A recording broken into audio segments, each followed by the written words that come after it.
The rise of the global south. A UN report says social spending is helping lift hundreds of millions out of poverty in Latin America and across the developing world. What lessons can countries like the United States learn from the prosperity of the south? You're watching Inside Story Americas from Washington.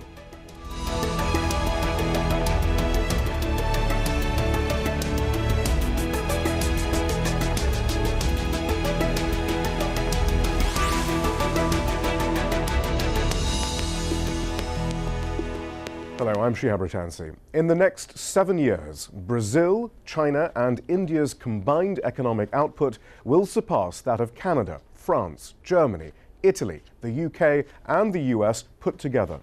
And by 2030, 80% of the world's middle-class population will be living in developing countries. But the United Nations Human Development Report, which was released in Mexico last week, says that economic growth alone is not enough to improve lives. It says sustained progress needs, quote, pro-poor policies and significant investment in people's capabilities, end quote. It points to countries like Brazil and Mexico, which have implemented social programs that have lifted tens of millions out of poverty. But as many developing countries actively work on reducing poverty and inequity, countries in the Northern Hemisphere are implementing austerity policies, causing millions to suffer. So can the North learn from the global South? Earlier, I spoke to the lead author of the UNDP report, Khalid Malik. I asked him what has helped regions like Latin America progress. The Latin America story is a Latin America story, but it's also a connected global story. It's not a surprise that China has now become not only the leading trading partner of India, but also Chile and Brazil. And that the terms of trade of commodities has finally improved for many developing countries. This has given a huge amount of policy space and increased resources to many Latin American countries. So that's one side of the picture. Well, actually, before we move on then, what do you mean by the terms of trade have changed? Yeah, the terms of trade are basically the prices you get for your commodities, which are many of them are agriculture commodities, and the price you pay for the commodities import. So you're getting better prices for commodities which you used to export. And historically, the last many decades, the terms of trade were declining. For the last decade, maybe 8-9 years, they have been increasing, and I think they're going to stay that way for some time. So you have now a situation where the policy space, the fiscal space for many Latin American countries have gotten better. Plus, many of the policies they were undertaking, particularly on the social sides, is making progress. Also, a familiar program in Brazil, Oportunidades in Mexico. Of course, many people will say that there are a lot of problems with these programs, but fundamentally what they've done is to improve the lives of people and beginning to reduce the inequality within society. Okay, so average levels of inequality are high in Latin America, but they're coming down. So what you're saying is there is this rise in the amount of money being brought into these governments, but they're not simply then transferring it to shareholder value or other concepts. They are actually proactively using this money to lift people out of poverty. Absolutely. And there's also a larger story here that social policies are at least as important as economic policy in not just lifting people's lives, but maintaining economies in the future. You need both fundamentally. And I think what has happened is that the growth, say in Brazil, which is 2-3% growth rates, has affected and influenced a much larger number of people. So also large number of societies are just doing better these days. And what's striking about the report there, it suggests that although nominally we term some governments left-wing or others right-wing, there does seem to be this fundamental agreement in the role of government in lifting people out of poverty and not leaving everything to market forces or into unfettered trade. Yeah, I think the issue is that if the ruling elite and the bureaucracy are not committed to advancing development, it's very difficult to move societies forward. And I think this is an essential example. You know, we talk about these 40 countries and we really dug deep into 18 of them to understand how their policies were working. And essentially, across the board, you realize that it's not just a question of one government or two governments, But development is a long-term phenomenon to transform the economies of societies. So you need a commitment. And now I'm in Mexico. I was very pleased to see that there was this Pacto Mexico, which brought the current government, but also opposition parties, into a joint commitment on doing reforms in the next many years. So these are the kind of actions which I think transform a society, but also improve an economy. But in the past, though, this idea of regional policy, global policy, was handled in many ways by institutions like the IMF and the World Bank, who are very much based on an ideology which seems to be at odds with what you're suggesting has worked, in the sense that increased trade, almost a shock opening up of markets, and then not having the government intervene, letting the market forces do their thing. Doesn't that consign that model to history then? Yeah, I think in terms of markets, as you know, there's been a huge amount of debate and very much at times ideologically driven. We looked at the empirical evidence and we found that the countries who've done better in the benefits they got from globalization are the countries who invested in their people and infrastructure. There's also a study which was done in the report which kind of looked at the issue of declining fertility rates across every country in the world except some countries in Africa, and then tried to understand why has that happened. And we were able to track it down to the reduced health and education expenditures in the 1980s, which were the result of the structured adjustment programs. And 20 years later, you can see an uptick in the fertility rates as a direct consequence of that. These are very powerful implications that these things affect not just the short term, but also the long term. But does this also have implications for developed economies, given that most of the ideas that you're talking about, which seem to be working, which can be proven to be working, are very much out of fashion in the US. In the US, it's all about austerity. It's about slashing budgets on education and healthcare and letting market forces do their thing. Certainly in Europe, that's the case. Yeah. Well, there's a box in the report where we looked at different studies, and for instance, public investment in the UK as a percent of GDP is down to almost 2%, the lowest it's been in many decades. Yet the political conversation in the UK is about too much government. So there's something is not coming together that easily, it seems. And I think there are more voices which need to be heard in these matters. And I think Keynes was right 75 years ago that it is the boom when you should slow down government expenditures, not austerity. And it's very difficult to cut your way to budget health and growth. If your economies keep declining, you have to find other ways of reviving your economies. And what our worry is that the current readjustments taking place may affect not just the current generation, but also may foreclose choices for the future generation. And joining us from San Francisco is Branko Milanovic. He's the lead economist at the World Bank's Research Department. From Berkeley, California, we're joined by Silvia Allegretto. She's co-chair of the Center on Wage and Employment Dynamics at the University of California, Berkeley. And from New York, we have Swanin Wagle. He's one of the authors of the UNDP's 2013 Human Development Report. Swanin, can I begin with you in that case, actually? We haven't really fully explained what an HDI value really means. What exactly is being measured here? What do these numbers mean? The HDI, the Human Development Index, is a well-rounded measure of development. It tries to capture the quality of life, the livelihoods that people lead, not just through the incomes they earn, but also the kind of lives they have reason to value and choose, and what they're able to do with the capabilities that they have been able to build up. So the notion of human development is actually much broader than what we measure in the HDI.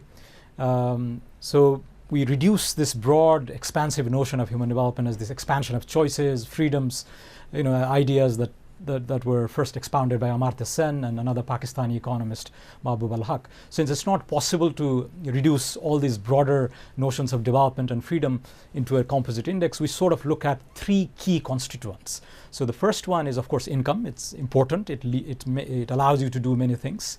It's a means to achieving many things that we value in life. Second is education, which is a proxy for the kind of knowledge people can access and utilize to enrich their own lives. And the third is health, which we measure by life expectancy, sort of the longevity, how productive lives that people can lead. So it's a much broader measure of development achievement, if you like. So the health index, we use life expectancy, as I mentioned. Education is composed of the expected years of schooling and average years of schooling of the average citizen in a particular country, and income is measured by the gross national income per capita. So we put these things together just to get a better sense of development achievement. So is there a sense it's more meaningful perhaps than simply a GDP number? I mean, it's more focused. The GDP per capita, exactly. Yes. And if you look at if you look at countries in the Gulf, for example, in the Middle East, they have very high per capita GNI or GDP. However, the education and health achievements are not as high as those incomes would suggest. So those countries, for example, do rather poorly on the Human Development Index. On the other hand, you may have countries like Sri Lanka or even Cuba that do not necessarily have high per capita incomes, but they've invested in the capabilities of people through health systems, through public education systems, and their sort of schooling achievements, their longevity achievements are quite decent. So when you put these things together, these countries tend to perform much better in this well-rounded measure of development than what their per capita income alone would have suggested. Branko Milanovic, the headline of the report is "The Rise of the South." I take it this isn't much of a surprise then to the World Bank, but I mean certainly the morals and the lessons from this report seem pretty clear about how regions like Latin America are achieving such progress. Well, yes, actually, I think it's a very welcome report. Quite a few organizations are, as you can imagine, now working on similar reports. I would say it's a little bit of a very welcome but somewhat ironic reversal of roles, because as you mentioned before, only 10 years or certainly 20 years ago, we had exactly the opposite situation. We had really the IMF and the World Bank being heavily involved, particularly using the Washington Consensus policies in the South, and the South actually being in some form of austerity policies, and the North having reasonably high rate of growth, which was supposed to actually bring poverty down. And it did actually, in, of course, countries like China, obviously, in a big way. But now we have a reversal of the positions between the South and the North, where the North seems to be in a mood of learning something from the South, and particularly from the rather unexpected success of Latin America. When I say unexpected, I think actually 10 years ago, very few people would have put their money on Latin America, driving inequality down and actually reducing poverty and empowering quite a lot of people. It didn't seem likely 10 years ago. But are they in the mood to learn, Silvia Allegretto? I mean, this idea of proactive policies for the poor, pro-poor policies. I mean, these are the sort of policies that, as I suggested, seem to be rather out of fashion in Washington and elsewhere. Yeah, they've absolutely fallen out of fashion, not even policies to be proactive for the poor. We've not made any real inroads to decreasing poverty since the 1960s here in the U.S. But we don't have the policies to make sure that the growth that we have actually filters down to all levels of the income distribution. Over the last 30 years, we know that the middle incomes, and especially low-wage workers, have not benefited from an economy that has doubled since the 1970s, for instance, but their wages have been stagnating. So, in the U.S., I think we've kind of forgotten our history here, especially our history post-World War II, when we had significant and sustained investments in the United States, our infrastructure, our roads, and our research and development, and in our human capital through education. And now, we're making it more and more difficult for people to, for instance, obtain education at higher degrees as it's becoming very expensive. And as I said, that wages and family incomes, especially over the last few years resulting from the Great Recession, have actually declined. So it's very, very difficult for your typical American to kind of make their way through this new economy, where our government now is pursuing even more, after actually layers and layers of austerity, especially at the state and local levels, to now be pursuing austerity at the federal level. And there's just no way we can kind of get out of this, and I think that's why we're seeing sustained slow growth. remain very high unemployment rates. And the growth that we have managed to eke out over the last few years, we've shown that all of that, the additional benefits to that growth, have gone to the top 1%. So our extremely big problem with inequality going into the Great Recession has only gotten worse on the other side. Well, let's look at a specific program that appears to have been pretty successful across Latin America. And again, we talk about left and right-wing governments often, but I mean those differences seem relatively meaningless when it comes down to the implementation of these proactive pro-poor policies. So these are the conditional cash transfer programs that we want to look at that offer families monetary incentives for keeping children in school and having regular medical checkups. Here are some of the programs that have been successful in Latin America. Mexico's Oportunidades program was one of the first and most successful conditional cash transfer programs. It began in 1997 by paying rural families a stipend for school attendance, clinic visits, and participation in community meetings. After 2 years in the program, more than 18% of participating families are no longer living in extreme poverty. Brazil's Family Grant program pays more than 13 million families to keep their children in school rather than sending them out to work. Bolsa Familiar costs less than 1% of Brazil's GDP, but has helped lift more than 22 million people out of extreme poverty over the last decade. And since 2002, Chile's Solidario program has tried to help the country's extreme poor by combining cash transfers to mothers with social worker visits.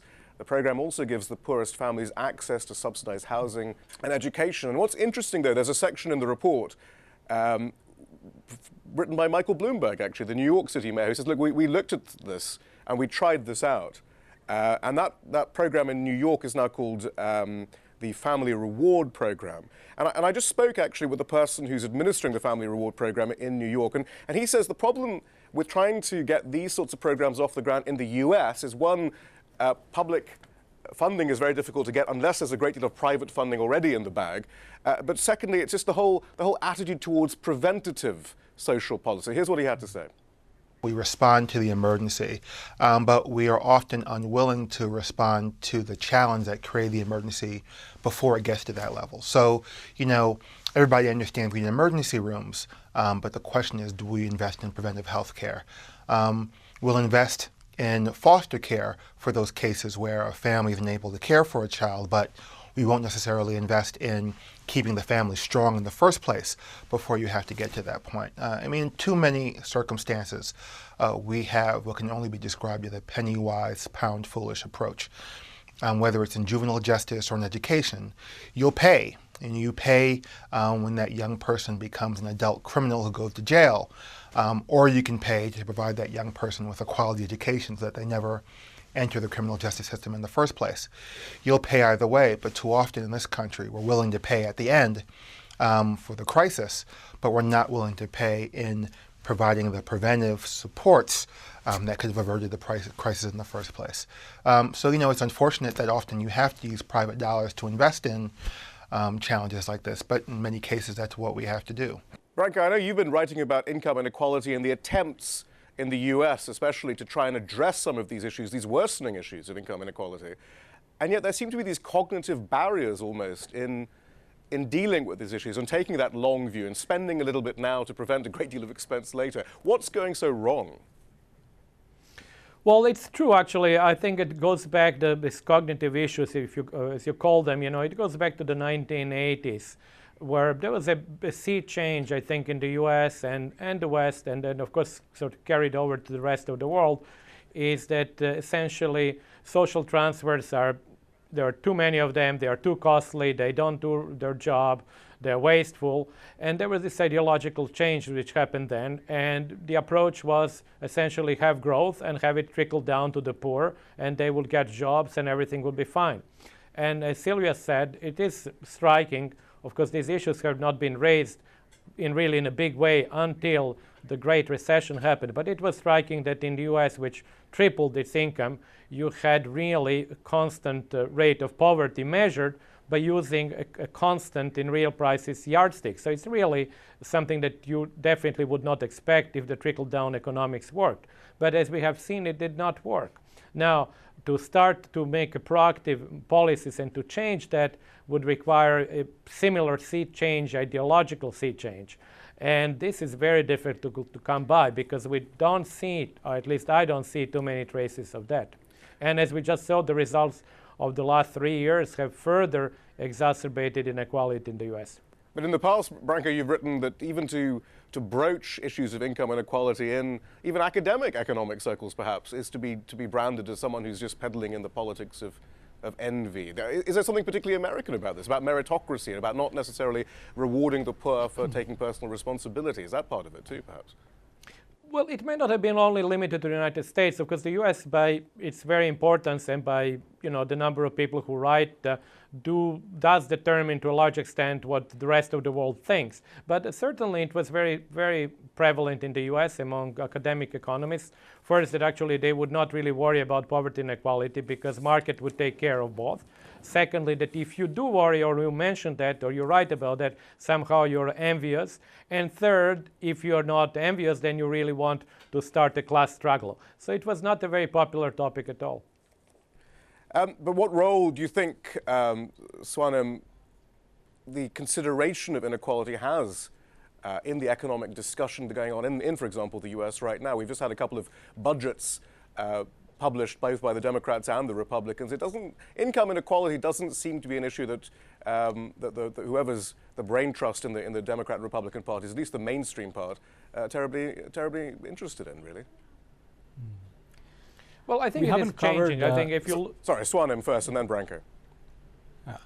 We haven't covered the sort of the American situation in the report here. The focus has really been on the developing countries over the years. But I must emphasize here that there was this idea that you would start to address issues of inequality, put in place social protection systems, welfare systems, once you become rich. Now, the big lesson that the developing countries have shown, Brazil, China, India, Turkey, is that you need not be rich, you need not be very affluent and have very high levels of per capita income to start taking care of the poor and the destitute and sort of the underclass.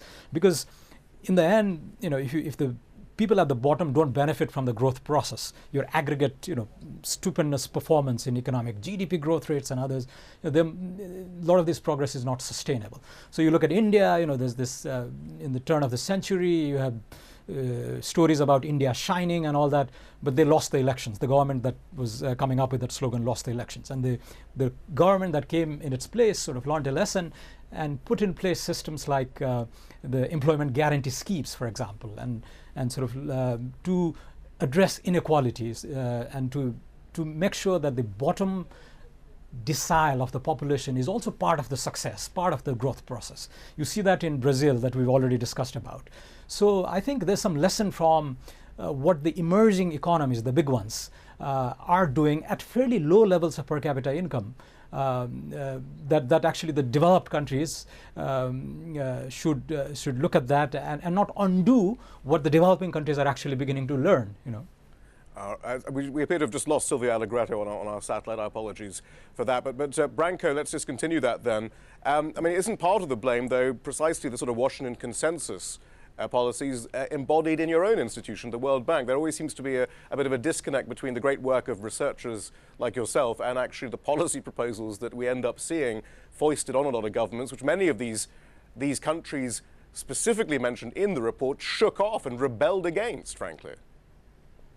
Well, this is true, actually, that, again, if you look back 10 years ago, the countries in Latin America clearly bucked they went against the trend.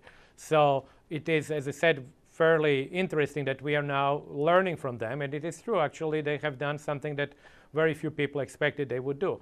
Now, the Washington consensus policies, I think, in many aspects have been, I'm not defending them, actually, I was very much critical of them. But in certain aspects, they've been quite successful in the sense they have, things like, exchange rate, budget deficits, real interest rate deregulation, and so on. They have been successful.